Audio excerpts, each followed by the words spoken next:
మీకుంది, కానీ నచ్చినవి ఉంటాయి కదా, అవేనా ఆచరించండి, అదే ఆనందం. అవినయమపనయ విష్ణు అవినయమపనయ విష్ణు దమయ మనశమయ విషయ మృగతృష్ణ. అవినయమపనయ విష్ణు దమయ మనశమయ విషయ మృగతృష్ణ. భూతదయాం విస్తారయ తారయ సంసార సాగరతః. భూతదయాం విస్తారయ తారయ సంసార సాగరతః. శంకరాచార్య యొక్క రచనా శక్తి ఎటువంటిది అంటే, శబ్దశక్తి అర్థశక్తి రెండూ కలిసిపోతాయి ఆయన రచనలో. మహాకవి అంటే అర్థం అది. కవులు చాలామందికి గొప్ప భావుకత ఉంటుంది, సరైన శబ్దాలు తెలియవు, ఎందుకంటే పాండిత్యం లేదు. అమరకోశం చదవలేదు, ఆంధ్రనామ సంగ్రహం చదవలేదు, తెలుగు కావ్యాలు చదవలేదు, సంస్కృత కావ్యాలు ముట్టుకోనే లేదు. వచన కవిత్వం అని మొదలెట్టేస్తాడు, 6 లైన్లు 3 లైన్లు, ఏమీ ఉండదు. భావన గొప్పది, భావన చాలా బాగుంటుందండి, ఐడియా ఉంది, ఇమేజినేషన్ అంటారు, ఊహ ఉంది.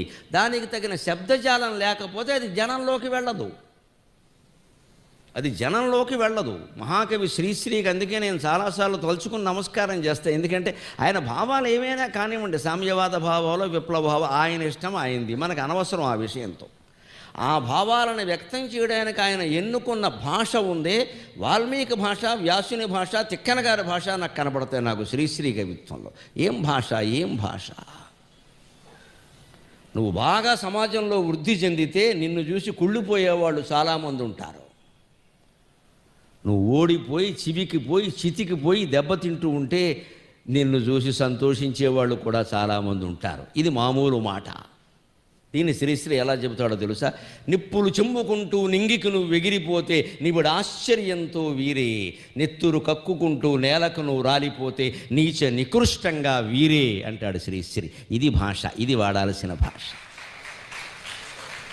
మామూలుగా నువ్వు అభివృద్ధి చెందుతుంటే అసూయ చెందేవాళ్ళు చాలామంది ఉంటారు, నువ్వేమో దెబ్బతింటే సంతోషించేవాళ్ళు చాలామంది ఉంటారు. అది మామూలు పేపర్ వాళ్ళు రాసే భాష, మామూలు భాష. అది దాన్ని కవితామయం చేయడం అంటే, నిప్పులు చిమ్ముకుంటూ నింగికి నువ్వు ఎగిరిపోతే నీవుడు ఆశ్చర్యంతో వీరే.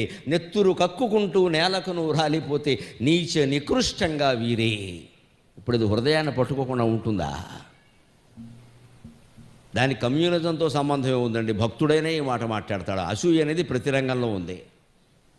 కవులకి పండితులకి ముద్రలు వేయద్దండి దయచేసి. వాడు ఈ ఇష్టు అని అనద్దండి. కవులకి, కవిత్వానికి, పాండిత్యానికి ముద్రలు ఉండవమ్మా. అది ఆయన చెప్పదలుచుకున్న భావాన్ని ఆ భాషలో చెప్పాడు. అదే భాషతో ఇంకో భావాన్ని కూడా చెప్పచ్చు.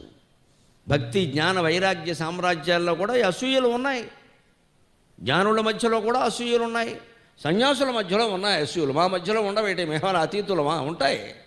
ఉంటే వాడి కర్మ వాడు అనుభవిస్తాడు, మీకెందుకండి? మేము చెప్పే జ్ఞానం మీకు కావాలి, కానీ మా మధ్యలో ఉండే పోటీలు గొడవలు మీకు అనవసరమైన విషయాలు. దానివల్ల నష్టపోతే మేమే నష్టపోతాం, అక్కడ వదిలేయాలి. మహాకవి అంటే అర్థం ఏమిటంటే, శబ్దంతో పాటు అర్థం, అర్థంతో పాటు శబ్దం. నేను ముందంటే నేను ముందని పరిగెడుతూ ఉంటాయి. శంకరాచార్య గొప్పదనం అది, కాళిదాసు గొప్పదనం అది. అటువంటి మహానుభావులు వాళ్ళు. ఆయన ఏమంటున్నాడు చూడండి, ఈ శ్లోకం, ఈ స్తోత్రం ప్రధానంగా ముక్తపదగ్రస్తం అనే అలంకారంతో రచించాడే.